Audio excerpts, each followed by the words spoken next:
Welcome to the Training and Equipping session for Senate Enrolled Act 1, also known as SEA1. This law passed in the Indiana General Assembly in the spring of 2011. Hi, my name is Christine Park, and I'm the Policy Director at Stand for Children in Indiana. I was previously a middle school teacher where I taught English and Social Studies for 4 years. Later, I went on to study international education policy in grad school, and currently, since coming to Stand, I've really enjoyed getting involved in the state-level policy work. It's because I realize that this translates to deep impact in so many classrooms across the state. However, when I'm not buried in policy briefs and research, I do love practicing my very novice photography skills. I like to snap pictures of ordinary things and take a look at them from a new and interesting perspective. Here at Stand for Children, we are an organization that seeks to empower communities to advocate for what's best for kids. We do this through Indiana by engaging parents, educators, and community members in real policy solutions. Hopefully by the end of this training, you should be aware of the basic things SEA1 accomplished as it transformed teacher and school leader quality throughout the state. Today, we have divided this overview of Senate Enrolled Act 1 into 4 trainings where we'll walk through a statutory overview and the new evaluation system in Part 1. Next, in Part 2, we will look at the contract status changes and teacher accountability.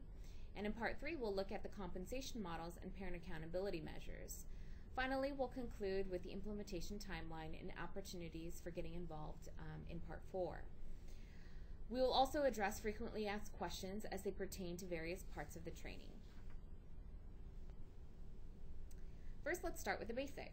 Here's a quick list of some policy terms that might be useful in understanding how SEA1 was developed and how it will be implemented across the state.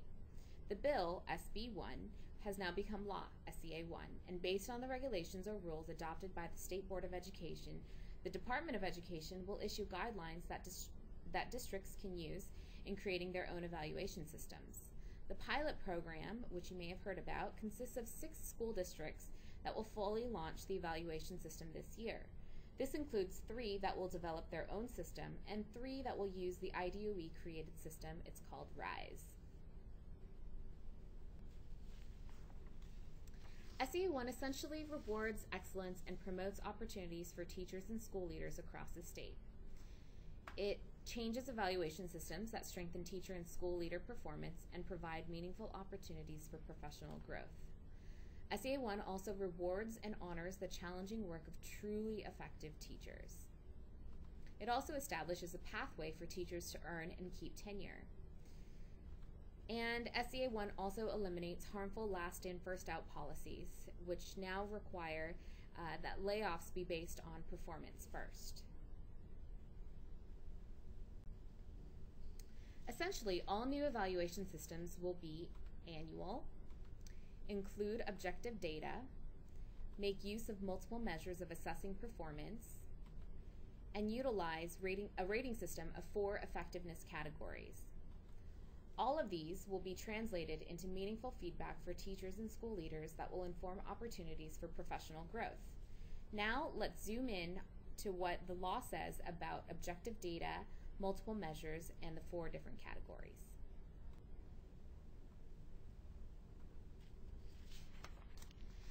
Objective data and other measures will measure a teacher's performance or effectiveness.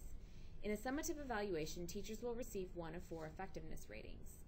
The data we'll use will include statewide assessment scores, including the ISTEP for grades 3 to 8 and end-of-course assessments for the high school level. And if no statewide assessment exists, local corporations will use district, school, or teacher-created or procured assessments. Evaluations will also be based on multiple measures, which will include observations by evaluators, the objective data that we just went over, and also other measures as they're determined locally. Evaluations will be based on these multiple measures, and they'll translate into 4 effectiveness categories. This will lead to a summative evaluation, where it will identify every teacher as highly effective, improvement necessary, or ineffective. These ratings will help determine how to best support improvement through tailored professional development plans for each teacher. One question might be how the new evaluations will be used for reductions in force. So newer teachers who prove to be effective in propelling students towards academic achievement will be protected under the new reduction in force policy. SEA1 now ends last in, first out policies that displace effective teachers solely because they have the least amount of experience. If school corporations need to issue a reduction in force, beginning July 1st, 2012, they must be determined by performance. However, in the event that there are two teachers who have equal ratings, the reduction in force will then be issued based on seniority. Teachers affected by a reduction in force must be notified between May 1st and July 1st. Frequently asked questions. So what if I teach a subject that's not tested on a statewide assessment, like the I-STEP or the ECA? If a teacher teaches a subject that's not tested on a statewide exam and for which there's no statewide data to base a performance rating, the school corporation will define which measures to use in determining how data will be included in the performance rating. They can use teacher, school, or district-created or procured assessments. And also, the Department of Education is currently working with teachers to identify a clearinghouse of valid and reliable assessments that local corps can draw from to use for non-tested subject areas. This includes subjects like music, art, special education, and PE. If you are interested, this could be a great opportunity for you to get involved in establishing some of these guidelines for corporations across the state. Another question might be, so who are the evaluators? Evaluators will be administrators and may also include teachers who have been rated effective or highly effective. All evaluators must receive district-level evaluator training, and their roles and responsibilities as an evaluator must be outlined in their job description. This is great because it opens the door for teachers to gain leadership roles in the school.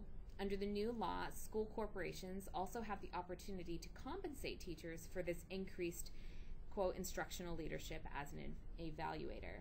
We'll talk more about new compensation models in Part 3. Finally, if you're interested in learning more about specific policies or implementation work, please feel free to contact me via email or phone. My contact information is right here. If you're interested in getting more plugged in to Stand for Children as a member, you can reach out to Matt and Pink. And finally, we just want to thank you so much for your time and learning more about the new evaluation systems. They'll soon be implemented across Indiana schools, and overall it's a great thing for kids across the state. Be sure to stay tuned for Part 2, where we'll talk through the changes to teacher contracts.